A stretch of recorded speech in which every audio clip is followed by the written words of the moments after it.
Let's talk about my favorite books.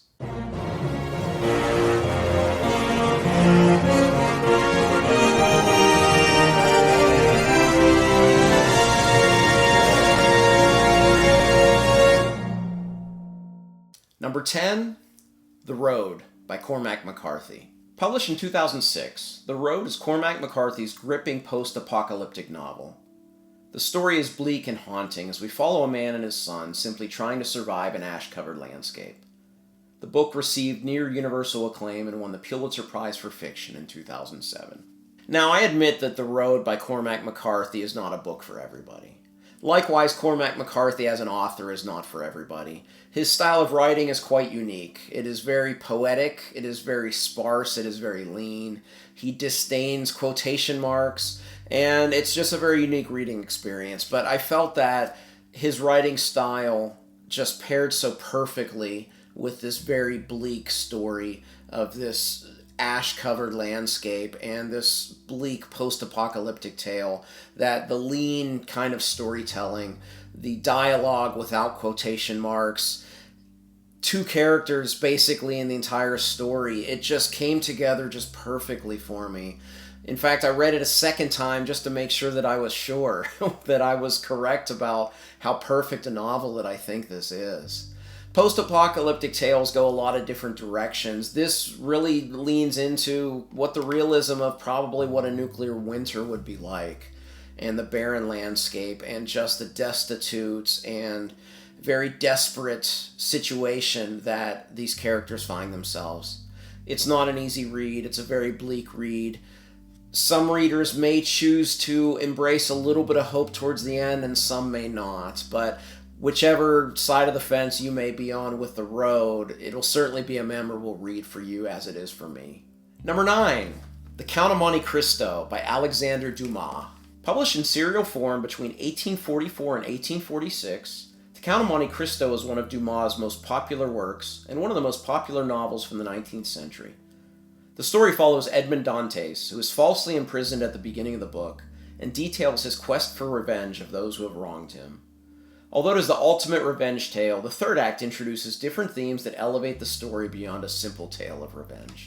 Don't be daunted by the size of this book, because this reads rather quickly for a 19th century novel. And one of the reasons is I feel that unlike a lot of works from the 19th century, the very best ones, and I consider this maybe the best work of the 19th century, they don't have the facts, they don't have all the tangents. Even though it is a serialized novel, it feels like every single chapter is important in its narrative whole.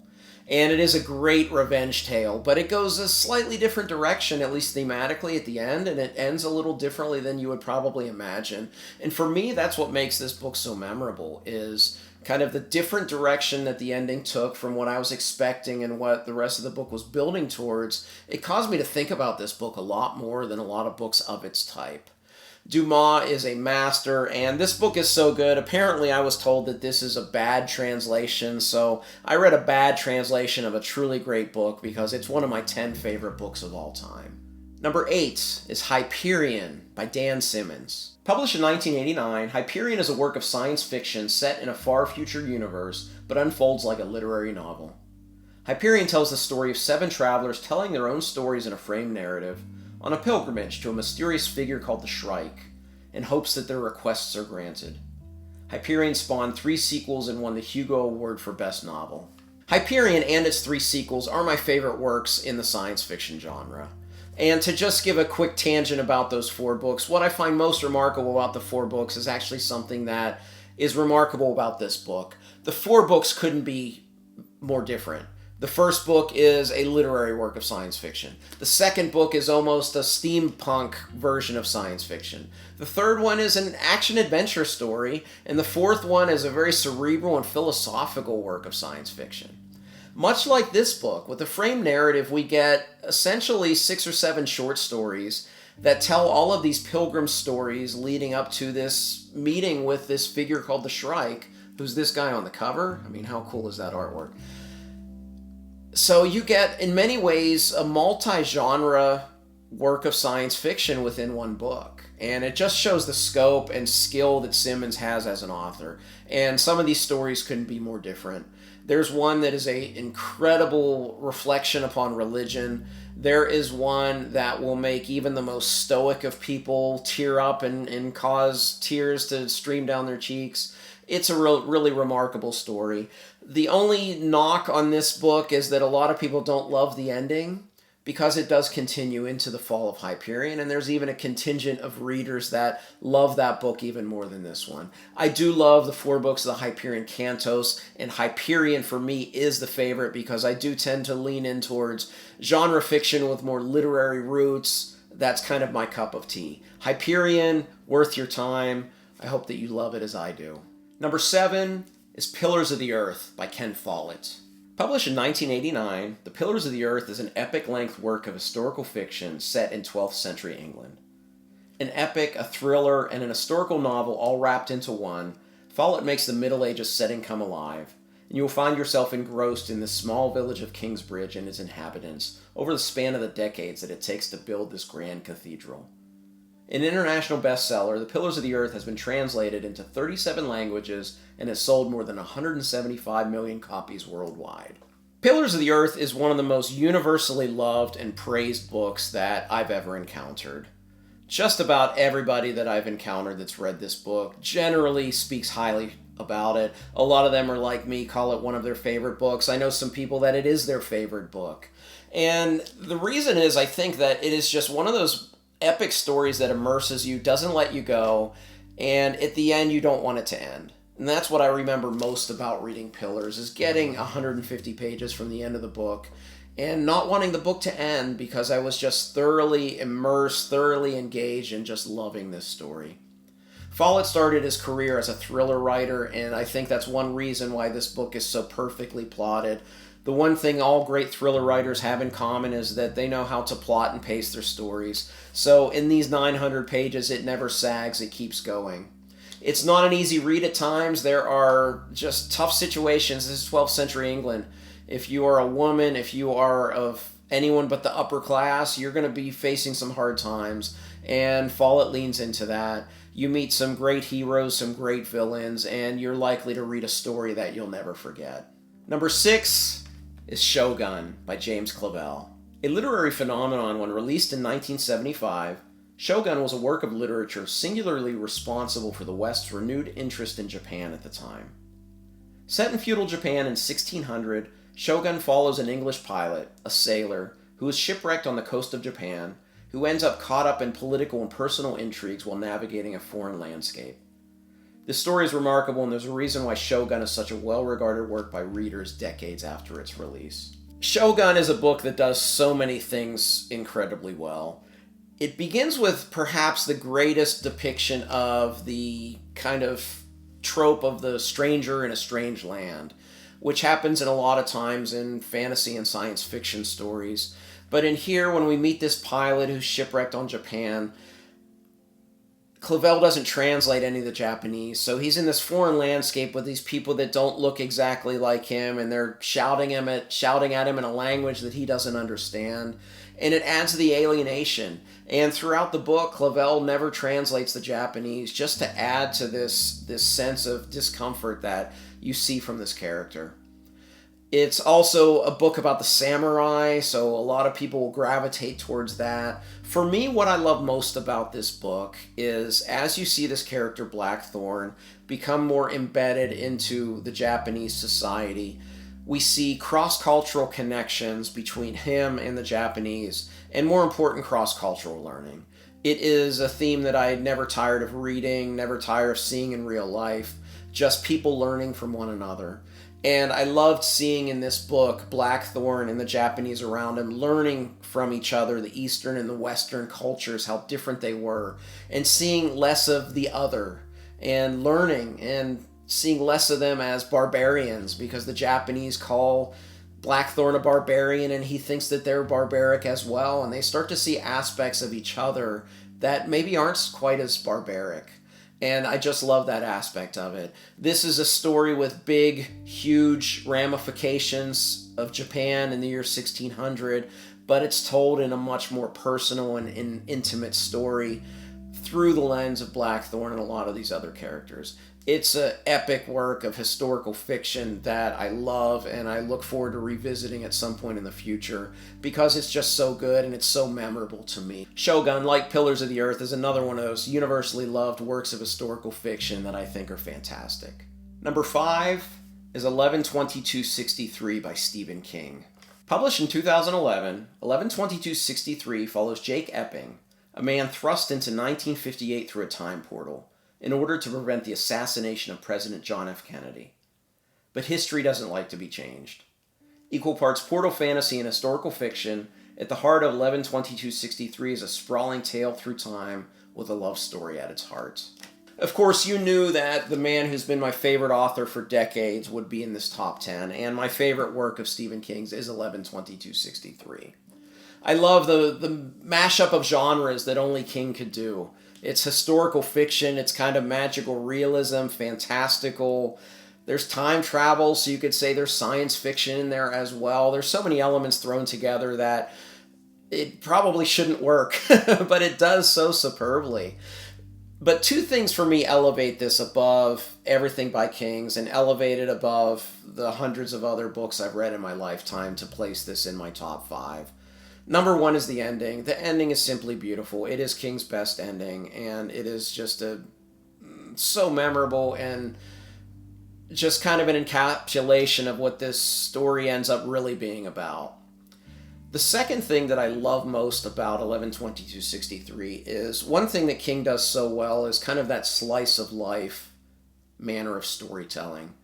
And as I mentioned in the intro, Epping goes back to 1958. So he has 5 years to live in Texas before the assassination attempt. And during that time, of course, he has to discover whether Oswald acted alone or if there's a conspiracy to figure all that out if he's going to prevent the assassination. But beyond that, he has to make a life for himself. And King excels here in just showing this life that Jake has to live in the 5 years that he's trying to figure out, and kind of bide time before the assassination attempt. It's just a tour de force of storytelling. It is King at its absolute best. King with his best ending. King with some of his best writing. I adore 11/22/63 by Stephen King. Number 4 is A Song for Arbonne by Guy Gavriel Kay. Published in 1992, A Song for Arbonne by Guy Gavriel Kay was Kay's second standalone novel in the format that would become his signature. A fantastical novel in a setting reminiscent of a time and place in Earth's past. Loosely based upon 12th century Provence, the south of France, A Song for Arbonne tells a story of two kingdoms with very different ideals and a mercenary caught in between an impending conflict. A Song for Arbonne is a beautiful story, told in Kay's perfect prose style, that has an argument for the best fantasy novel ever written, at least for this reader. This is simply beautiful. One thing that I was thinking about when I was just gathering my thoughts for this video is there's a parallel between this and Shogun that I want to mention here. In Shogun, I talked about the cross-cultural connection, and you kind of have that here. You get two kingdoms at the heart of this story. You get Garho in the north, which is a patriarchal society. It's severe, it's austere, it's warlike. And in the south, you get Arbonne, which is matriarchal, and even though they laud the arts and courtly love and poetry and music, and they love these things, they'll go to war if they need to. But you see just the juxtaposition of these two very different societies brought to life in this story, where a character from the north is a mercenary in the south. And this character Blaze, who's your central protagonist of this story, initially he doesn't understand the South. He's kind of scoffing at the poetry and the music and all of these things that are important ideals in Arbonne. And then he starts to learn. Again, as a lifelong educator, I love learning. I love learning myself. I love seeing my students learn, and I love seeing fictional characters learn as well, and seeing Blaze learn about these societies and starting to understand, well, maybe they have some things right that we have wrong up in the north. I love that. And again, it's also about culture, so I love just the cultural exchanges at play here, how they learn from one another. Additionally, as a lifelong musician, the musical aspect of this book touched me personally. I loved all of the troubadours and all of the songs and just the importance of the elevation of the arts in Arbonne. It just really made me connect to this story like no other. But even beyond that, you name an aspect of this story and Kay executes it perfectly. There are action sequences done perfectly. There is political intrigue done perfectly. There are interpersonal relationships, familial relationships done perfectly. There's not a flaw in this book. A Song for Arbonne is one of the finest fantasy novels ever written. And if you haven't read it, please go pick it up. This is one of the best by one of the best authors out there. Number 3 is A God in Ruins by Kate Atkinson. Published in 2015, A God in Ruins is a companion novel, not a sequel, to Atkinson's Life After Life. In A God in Ruins, Atkinson tells the story of Teddy Todd, who was a bomber pilot during the World War II Allied strategic bombing campaign of Germany. But it's more than that, and its climax will likely punch you in the gut when you realize what a story Atkinson has woven. I talked about the companion novel in a couple videos. I've done a dual review of both of these books, and I talked about Life After Life, the companion novel, in my top 20 books of all time. A God in Ruins does work best if you read them both, but you could read it as a standalone. And it's a very different kind of story. It unfolds a lot more conventionally. You get a picture of Teddy Todd, this bomber pilot during World War II, but you get a picture of him from 2 other perspectives at 2 other times in his life. You get a picture of him from his daughter's perspective 30 years later, and from his granddaughter's perspective 60 years later. So you kind of see the whole of the man and his experiences in World War II, how they shaped him for the rest of his life. But it's Atkinson, and it's more than that. And when you get to the page, I used to remember the page number, but when you get to the page where the author reveals what the story's really about, I literally felt like someone punched me in the stomach. I started to hyperventilate, and then I started to cry. Because up to that point in my life, I'd never read anything so powerful on the page. And it's one of those books that a decade later, I still think about it probably every week. It's just etched into my brain as one of the most powerful things I've ever read. A God in Ruins, and of course read Life After Life as well, but A God in Ruins is one of the finest works of modern literary fiction that I've ever read. And if you've read it, talk to me in the comments below, because I don't know many people that have read it, and I wish that more people would. Number 2 is East of Eden by John Steinbeck. Published in 1952, East of Eden is considered by the author as magnum opus. A retelling of the story of Cain and Abel from the book of Genesis, Steinbeck set his story in the Salinas Valley of California and the interwoven stories of 2 families. It's a sprawling, epic-length novel with a great degree of thematic depth. I mean, what can I say about East of Eden? This is the great American novel.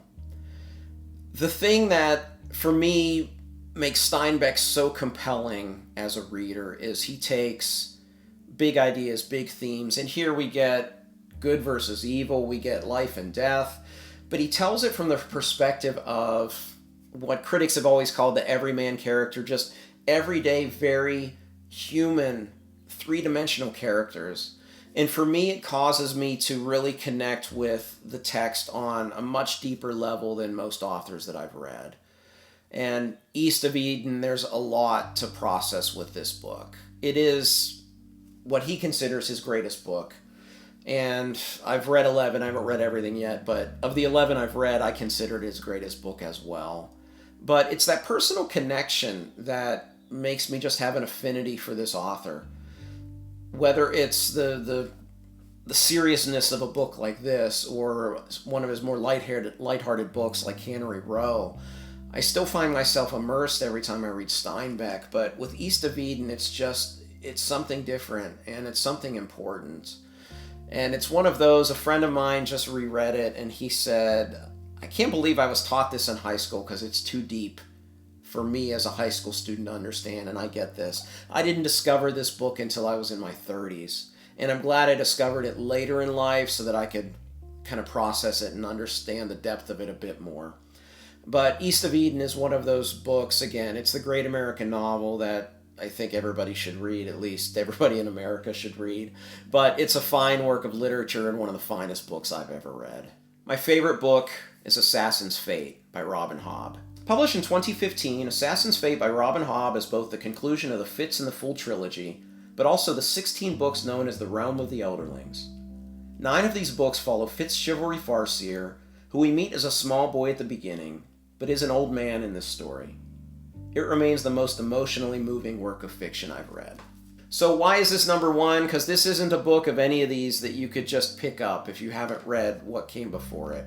You could probably read the 9 Fitz books and make this 9, but you should read all 16. But what makes this number 1?